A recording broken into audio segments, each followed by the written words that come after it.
Hey folks, Malforian here, and today something a little bit different. Johan, the man he is, has been replying to a lot of people on the forums regarding the recent Tinto talks and a few other matters on the forums as well. And what I've done is gather a few of the responses together, and I just wanted to do a quick video kind of covering these updates for EU5, or Project Caesar as it is known at the moment. If you do enjoy this format, hit that like button and let me know in the comments down below, because if people do find this interesting, I'll probably do this on like a weekly basis, covering the replies that he's done in threads, because as we'll see in this video, there's a lot of pretty big game changes in here that if you weren't seeing these comments, you probably wouldn't be aware of until I imagine they're covered in either a later Tinto talks or in a full developer diary once the game is fully announced. So as I said, I'm going to cover these. I think there's about 7 or 8 of them, and we can discuss them all in the comments down below. But anyway, let's just get straight into it. So the first one here is the big one, and I will no doubt put this in the thumbnail or something. And this was a reply to somebody talking about power creep and modifiers in EU4, and as you can see on the screen,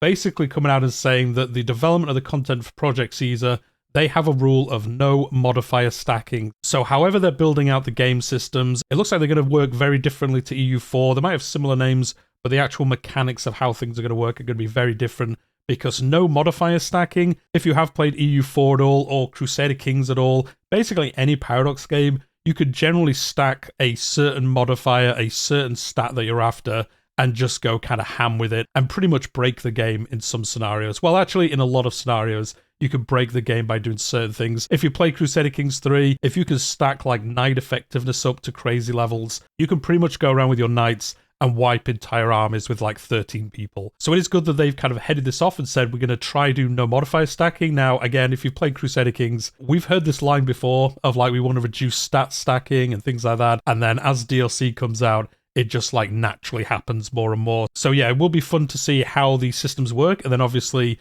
as we get DLC in the future and things like that, if they are actually able to keep to this, how the systems work in a way where you can't just min-max things to a ludicrous level. I think there's always going to be a min-max way of playing these kind of games. It's pretty hard to avoid that with grand strategy games. It will be cool if there isn't just a perfect way to play the game, or a way that everyone plays it. If there is like multiple ways to play out an army or something like that, I think that will be better for the game overall. So that was a very interesting post. The second one here is Frank was asking, in EU4, the model of conquest is you fight total wars. This is where you start a war and you always just raise your entire army for the most part and just go, you know, smash into somebody else and see how well you can do. You rush to the land that you're trying to take, claim all that, and then just finish off the war as quick as you can. And Johan again here saying this is something they don't want to see in Project Caesar, so they don't want you just raising your army constantly. Now, this does mix together with the population system we're getting. They have already hinted that being in these long wars is going to have terrible attrition on your actual realm, because your population will die. They're obviously fighting in the war, and they're not able to do things in your realm itself. So again, this is something they're looking at changing. I think they're looking at having wars be a little bit more strategic and actually having to think about things instead of always just kind of playing out the same kind of strategy every war that you do, because it just works in EU4. For the most part, you can just do wars the exact same way, no matter where you are, how big it is really, and you can generally win unless you've kind of really mess up or they call in some allies you weren't expecting or something like that. You can generally just have a total war, as it says, raise your entire army, rush to a victory, and you're done. It does look like they're trying to get away from that and have a bit more strategy in how many people you raise up. It looks like they're thinking of having like smaller armies, and then you'd use mercenaries or something like that a little bit more often than you would do now to kind of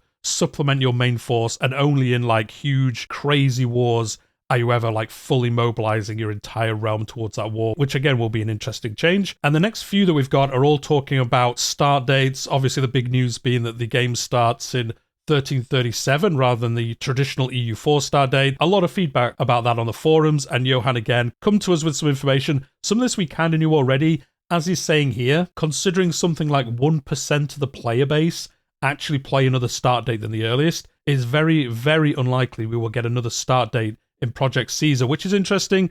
In the last video I did about the game, I was thinking that we might get one, not at launch, but relatively soon at the traditional EU4 start date for EU5. But as Johan says here, nobody played the later start dates. Well, not nobody. I'm sure there'll be comments from people saying, well, I played this start date. What they're saying is it just isn't worth the investment to do these later start dates, all the work that it takes, and no one plays them. Everyone in EU4 plays the initial start date. And I know what some of you are going to say, well, that's because everything was concentrated around there content-wise. He's actually going to cover that in, I think, the next post, so we will cover that thing there. And then the second part of this is just saying that he's repeatedly said that no game released in the last 10 years by Paradox will have more than 1 or 2 starting dates. A 1618 or a 1789 start date would be an interesting point to play as, but Project Caesar is not EU2 or even EU4, where a new start date is something that can be done in a few months at most. It's not as easy as just changing the map, moving nations around, setting up how they were in that time frame. There's so much more work that goes into it. You've got to set up, the technology that everyone's had, the population now in EU5, what armies people had, and things like that. Like, it just is so much work for them to do. And being Paradox, they've got a lot of information from Crusader Kings, Hoi 4, EU4, Victoria 3, all these games they've published. They know way better than us how much additional start dates are played. And as Johan said here, 99% of players always play the earliest start date, so it's just not worth their time to invest in these later ones. I know many of you will be saying, yeah, but I want to play in those start dates. And mods will do that for you. If it is just 1% of players, I'd rather we get content in the earlier time frame where 99% of players play, if I'm being honest. Time and resources aren't infinite, so I'd rather they do spend their time really making that initial start date the best, as most people are going to play that anyway. He did cover why people don't play the later years, because people did come back and say, well, there was no DLC, or, you didn't put any content into it, so that's why we didn't play it. But then, as Johan says here, they put a lot of effort into the 1618 bookmark for Art of War, and it didn't change people's behavior. So basically, they put a lot of effort in the Art of War DLC for the 1618 time, and then no one played it. So they just looked at that and went, well, there's no point in us doing this kind of thing in the future. And it's hard to disagree with that, to be honest. Like, they have put effort into this in the past. You could say, well, that was a long time ago. People would have changed now, and you're using this old metric to kind of inform your decisions now. To be honest, I think it would still hold up. For myself, in Crusader Kings, I always play the earliest start date. I don't really like the 1066 start date. I think the world's too kind of unified, set up.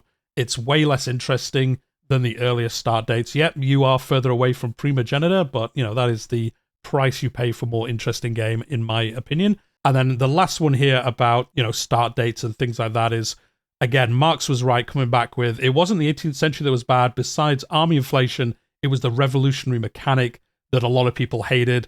And Johan basically agreeing, saying, yep, the original Revolution's mechanic was trash, and then the updated version they did wasn't that much better anyway. So it does look like we are going to get a fully redone revolutionary mechanic for EU5, which isn't a surprise.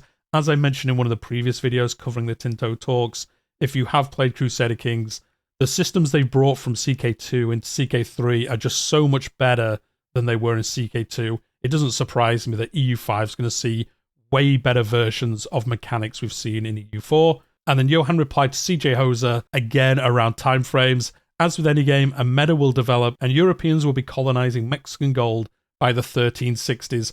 Another response again to the, the start date of EU5 and saying like, well, people are just going to rush to the colonial age and it's going to kind of mess up the, order of history, at least at the beginning of the game, which always happens in these. But I have seen players saying, well, people are just going to colonize as soon as they can and it's going to look a bit silly. But Johan here just replying with a bit of a laugh and then just saying, not going to happen. So it looks like they're either going to like time gate colonizing or have some kind of technology tree, I guess, where you just can't get it crazy earlier than historically happened. I imagine it's going to be some kind of time gate, but again, we don't know how like colonizing, industrialization, all those kind of time frames and eras are going to work in this game, how they're going to be triggered. So until we have more information on that, it's hard to guess really how they're going to limit it, but he's saying like, no, you're not going to be able to do it in the 1360s.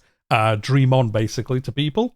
And the last two things that really caught my eye was Johan replying to somebody saying, should Tinto use great families in the next game? And Johan saying, no, they're not a great fit for this. If you're unsure what great families are, they were in Imperator Rome, I think is the best example, where you would have your ruling house, but then you would also have the other kind of like great houses of Rome, or wherever you were playing, and then they could be given like general positions, or be your advisors and things like that, and they weren't like the ruling house, but other important houses. I kind of agree with this. I don't think it fits with EU4 or 5. I don't think having these like great families that aren't directly in control, I think it would just bloat out the game too much. I can kind of see how it could be fun, but also I think I agree with Johan, it doesn't really fit with this kind of game. And then the last two, I didn't realize there were so many Venice lovers. I should have done really. I've played EU4 enough, but will Venice be an island? Currently it is not. The island of Venice is tiny, barely 5 square kilometers. That is 1/10 the size of Manhattan. This caused a bit of consternation I've seen around the internet saying like, but Venice is an island. You can't have it not be an island. And I don't really get the like uproar about it. Venice is an island, but if you're looking at like a world map, as he says here, it's so small. You know, it is kind of weird that it's so big in EU4 because it's way out of scale of a lot of the countries around it. Obviously, the map isn't like a 1-to-1 scale, but having Venice so big kind of doesn't make sense. And then this was elaborated on further, saying there are plenty of islands that have been exaggerated in size to fit, but these were already 50 to 100 times as big as Venice. So in the case, it would be a dramatic change from real life to the game. Again, covering that like, just because it's Venice, yeah, it's an important place, very important in history, but still, it's not really right to make it like crazy big, just so it's like more visible on the map. I think they will work around this in different ways. You're not going to have to use a fleet to get to it, or there won't be one of those like connections where you can walk over to it, like you can to like Sicily and Crusader Kings. I think they'll think of some other way to kind of show the benefit of it being an island, because obviously, historically, it aided a lot in Venice being independent. They could protect it, and it wasn't up to, I think it was like Napoleon. It was never fully invaded until Napoleon's time, because they could just defend it so well, due to, you know, its location as an island and all of that. I think they'll work around it a different way. It will kind of show on the map when you get into the province size, the very smallest blocks. But I would imagine they'll have some other mechanic. Maybe they'll have some kind of like, you know, coastal fortress bonus or something like that, which will mean it is a super strong point. You're not going to be able to just walk into it with an army. There's going to be something that holds you up or like crazy extends the siege time for Venice and other places in the world that are like Venice. So anyway, that was the last one that really caught my eye. Again, a different kind of video, just going through the post that Johan's done in the last week or so since his last Tinto talk. And as I said at the beginning, let me know in the comments down below if you like this kind of format for a video, because I think there is information here that you might have missed if you see the talks, but you don't go back to check the forums and things like that. If people enjoy this, I might do this every week before the next Tinto talk comes out, and then again when the developer diaries come out, I might do a similar thing as well. But anyway, hit that like button if you've enjoyed it, subscribe if you're new here. I'm covering EU5 / Project Caesar up to launch and then beyond, and I'm usually found playing Crusader Kings and other historical strategy games on the channel, doing news coverage, dev diaries, all that stuff. So do subscribe if you've enjoyed it, but we'll leave it there for today, and I'll see you in the next one.